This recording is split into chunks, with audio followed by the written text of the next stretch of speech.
Seleb, terus businessman. Orang terkaya. Kaya.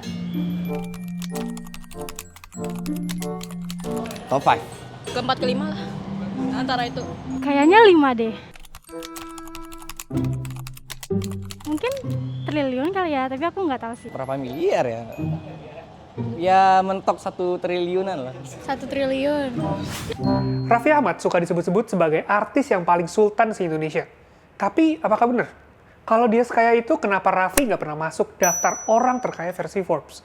Atau mungkin sebenarnya dia harusnya masuk?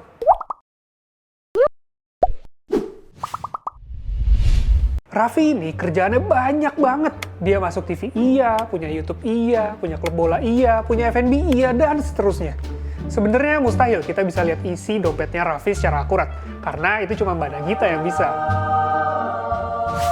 Tapi kita bisa coba bedah kekayaannya lewat holding company-nya Raffi, which is Rans Entertainment.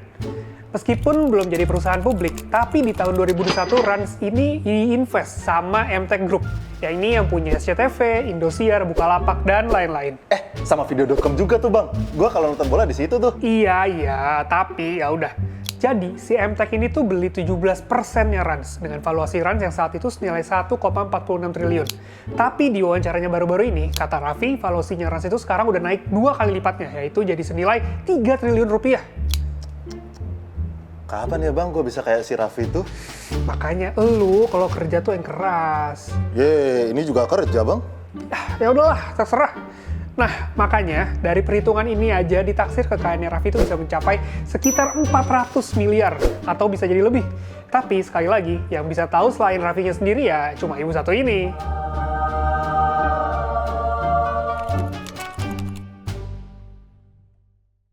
Tapi kalau kita balik lagi ke Forbes list, apakah Raffi bisa nyalip daftar orang terkaya di Indonesia?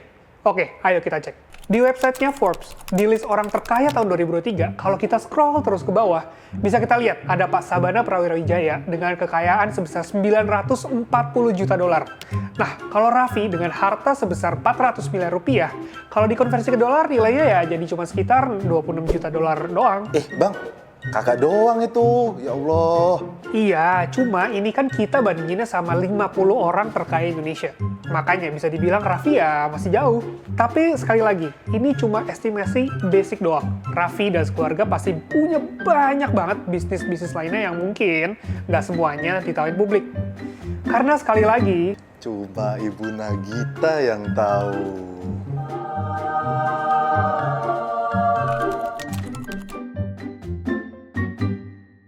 oke, tapi dengan segala lini bisnis yang Raffi punya, tim park yang mau dibikin, rencana mau IPO, sampai startup-startup yang diinvest Raffi, bisa dibilang masa depan Rafathar ya akan terus madece.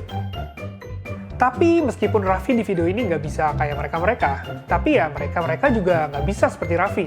Di satu paparan kepada investor, Rans nyebutin kalau ekosistemnya itu punya total 120 juta followers lebih, yang kata mereka itu artinya setara sama 40% populasi Indonesia.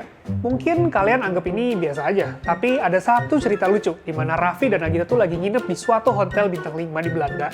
Di makanan mereka ada belinya, dan di kamar mereka ada tikusnya jalan-jalan. Setelah berkali-kali komplain, Raffi Nagita nggak digubris. Sampai akhirnya mereka liatin, nih followers gue 50 juta. Cuma dalam sehari, si Raffi Nagita langsung dikasih penthouse, dilayanin, pokoknya semuanya deh.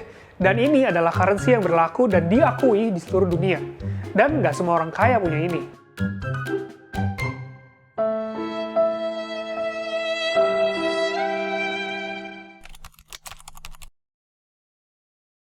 Tapi inget guys, Raffi ini bisa punya brand squad ini karena apa? Karena dia kerja keras di dunia entertainment selama 20 tahun lebih. Kebanyakan orang baru 1 tahun aja udah nyerah. Baru 3 tahun udah ngerasa harusnya udah sekaya Raffi. Padahal, sampai sekarang pun, Raffi masih banyak gagal juga. Beberapa bisnisnya kayak Mango Bomb, Gigit Cake, Nagitos, dan banyak lainnya yang tutup atau nggak lanjut. Kadang udah kerja keras, udah kaya raya juga, masih aja gagal. Apalagi yang nggak kerja keras. Ya ini juga lagi kerja keras bang, ya Allah. GR banget kagak ada yang nyindir lu.